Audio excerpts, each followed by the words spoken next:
ইনি ওই নারী ছিলেন যার বিয়ের মোহরানা হবে আমাদের জান্নাতে যাওয়া।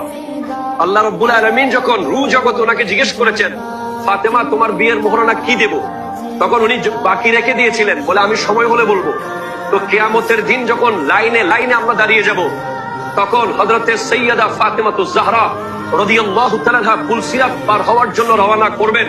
তখন একটা আওয়াজ আসবে, ইয়া আহলাল জামে উদ্দু আবসারাকুম হাত্তা তামুররা ফাতেমাতু বিনতে রাসূলিল্লাহ।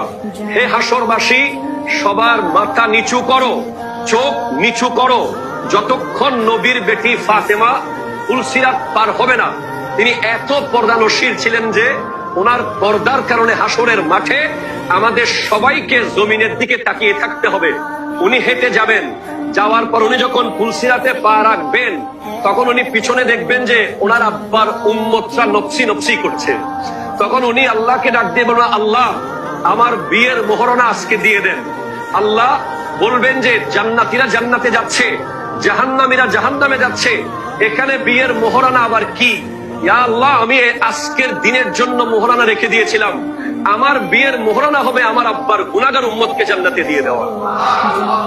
সেই ফাতেমাতুজ জাহরা রাদিয়াল্লাহু তাআলা আনহা গোটা নারী সমাজের আইডল।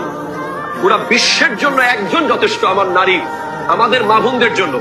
আজকের পৃথিবীতে সবচেয়ে গরিব যেই নারী, যে মনে করে যে আমার চেয়ে গরিব কোনো নারী নাই, যার স্বামী দিনে এনে দিনে খেতে পারে না, তার চেয়েও গরিবী এখতিয়ার করেছেন সাইয়্যিদা ফাতেমা।